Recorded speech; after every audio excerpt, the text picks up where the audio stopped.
بسم اللہ الرحمن الرحیم۔ اگر دولت سنبھال سکتے ہو تو کسی بھی نماز کے بعد انا اعطینا کل کوثر سینے پر ہاتھ رکھ کر پڑھ لیں۔ ذاتی مکان، گاڑی اور بے تحاشا دولت اور جو آپ کو چاہیے وہ سب آپ کو مل جائے گا۔ محترم ناظرین، آج کا قیمتی وظیفہ میں آپ کو بتانے جا رہی ہوں۔ یہ ایک خاص عمل ہے جو میں آپ کے ساتھ شیئر کر رہی ہوں۔ اس وظیفے کی اتنی برکت ہے کہ آپ کے تمام بگڑے ہوئے کام سمجھ جائیں گے۔ آپ کا دولت کا مسئلہ ہے، لڑائی جھگڑے کا مسئلہ ہے، گھر میں تنگ دستی ہے، محتاجی ہے، یا پھر گھر میں لڑائی جھگڑے بہت زیادہ ہوتے ہیں، اگر کوئی بات نہیں مانتا، یا کاروبار میں برکت نہیں ہے، یا منافع نہیں ہے، یا کاروبار چل نہیں رہا، بس یہ ایک وظیفہ پڑھیں اور اس کے معجزات دیکھتے رہ جائیں گے۔ کافی لوگ ایسے ہیں جو وظیفے کر کر کے تھک گئے ہیں لیکن ان کو کامیابیاں نہیں ملتی۔ ان کے راستے میں اسی طرح کی رکاوٹیں ہیں، اسی طرح کی بندشیں ہیں، تو ان کے لیے بھی یہ عمل بہت زیادہ مفید ہے۔ انشاءاللہ اللہ پاک ایسا معجزہ فرمائیں گے اور اللہ تعالیٰ اپنا ایسا کرم فرمائیں گے کہ تمام مشکلات، تمام پابندیاں ختم ہو جائیں گی۔ آج کے دن یہ خاص وظیفہ کیجئے۔ اس سورت کو پڑھنے والا آج تک کبھی کسی حاجت سے محروم نہیں رہا۔ اس آیت کو پڑھنے والے کو مانگنا نہیں پڑتا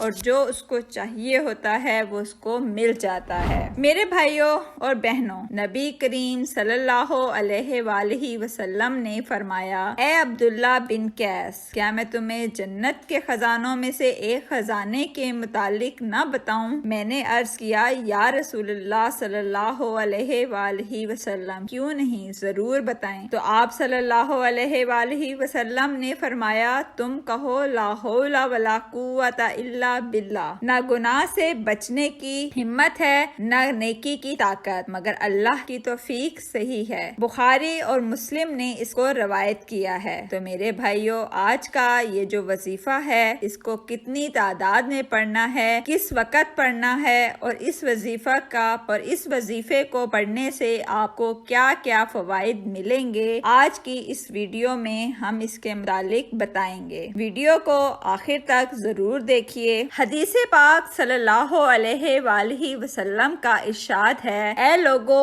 اتنی عبادت کرو جو قابل برداشت ہو، کیونکہ اللہ ثواب دینے سے نہیں رک سکتا یہاں تک کہ تم خوف عبادت کرنے سے اکتا جاؤ گے۔ اب آپ نے اس سورت کو کیسے پڑھنا ہے، کس ترتیب سے پڑھنا ہے، یہ اب طریقہ کار جان لیجئے۔ جب تک آپ کو طریقہ کار نہیں پتا ہوگا پھر عمل اثر نہیں کرتے، کچھ خاص احتیاط ہوتی ہیں، تو اب اس طریقہ کار کو جان لیجئے۔ احتیاط میں سب سے پہلے یہ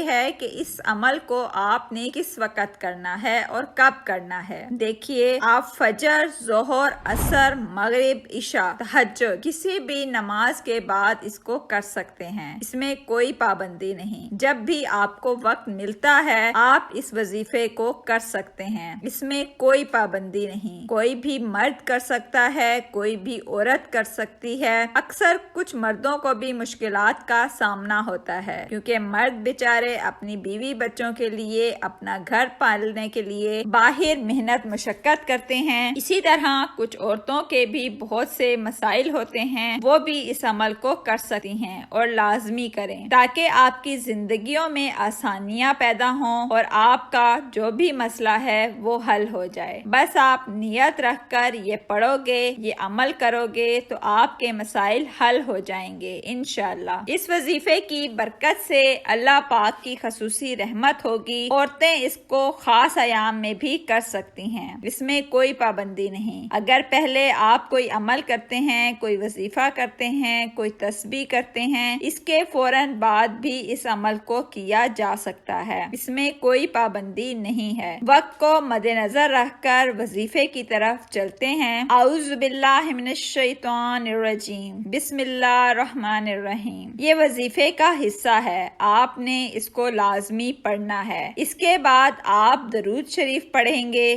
ایک بار میرے ساتھ بھی پڑھیے، اللہم صلی علی محمد وعلی آل محمد کما صلیت علی ابراہیم وعلی آل ابراہیم انک حمید مجید۔ اللہم بارک علی محمد وعلی آل محمد کما بارکت علی ابراہیم وعلی آل ابراہیم انک حمید مجید۔ یہ درود پاک آپ نے 7 بار پڑھنا ہے آپ صلی اللہ علیہ وآلہ وسلم کی ذات پر، اور اگر کسی میرے بہن بھائی کو یہ درود پاک نہیں آتا تو کوئی سا بھی پڑھ سکتے ہیں جو اس کو آتا ہے۔ اگر کوئی بھی نہیں آتا تو وہ اتنا کہہ سکتا ہے صلی اللہ علیہ وآلہ وسلم۔ اس کے بعد آپ نے یہ سورت یعنی انا آتینا کل کوثر، قرآن پاک میں اس سورت کا نام سورہ کوثر ہے، اور ہم سب اس سورت کو جانتے ہیں جو قرآن پاک کی سب سے چھوٹی سورت مانی جاتی ہے۔ اس سورت کو آپ نے کب پڑھنا ہے اور کیسے پڑھنا ہے اور کتنی بار پڑھنا ہے، سب طریقہ آپ کو بتایا جائے گا انشاءاللہ جب آپ اس وظیفے کو کریں گے۔ انشاءاللہ جب آپ اس وظیفے کو کریں گے آپ کی سب پریشانیاں دور ہو جائیں گی۔ اللہ پاک اسی صورت میں ہمیں یہ آگاہ بھی کر رہے ہیں کہ ہمیں غمگین اور اداس، اللہ پاک اسی صورت میں ہمیں آگاہ کر رہے ہیں کہ ہم غمگین اور اداس نہ ہوں، کیونکہ ہر مصیبت کے بعد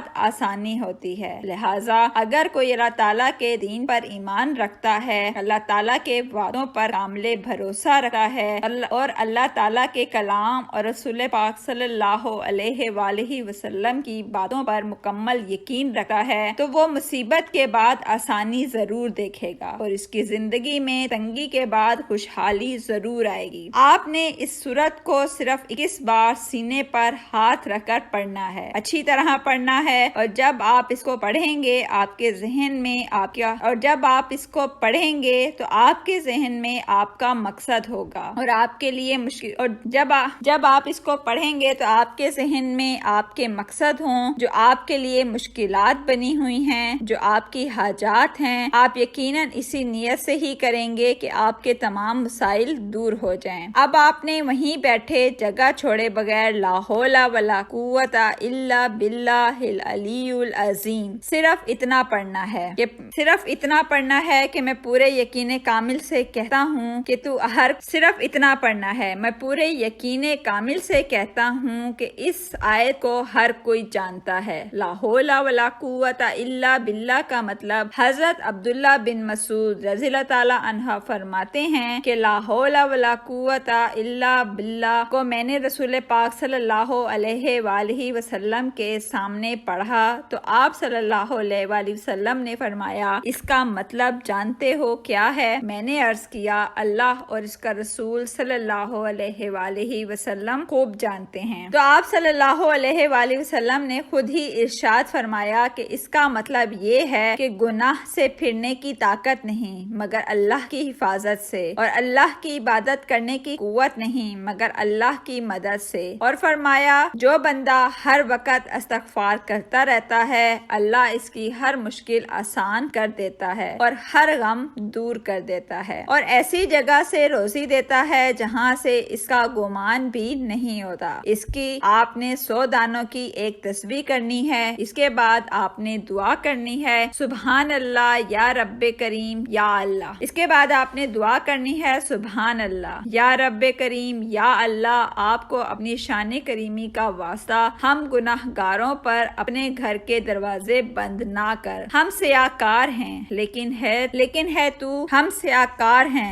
ہے تو تیرے ہی بندے، تیرے سوا ہمارا کوئی سہارا نہیں، یا ذوالجلال اکرام ہم تجھ سے اپنے ہر گناہ کی معافی مانگتے ہیں جو تنہائی میں کیا یا محفل میں کیا، نادانی میں کیا یا انجانے میں کیا، اللہ اپنی شان کریم کے صدقے اپنے کعبہ کی عظمت کے صدقے ہمیں معاف کر دے۔ تمام دوستوں سے گزارش ہے کہ اللہ کے 99 ناموں میں سے ایک نام کمنٹ میں ضرور لکھیں۔ اللہ تعالی ہم سب کا حامی و ناصر ہو۔ اللہ حافظ۔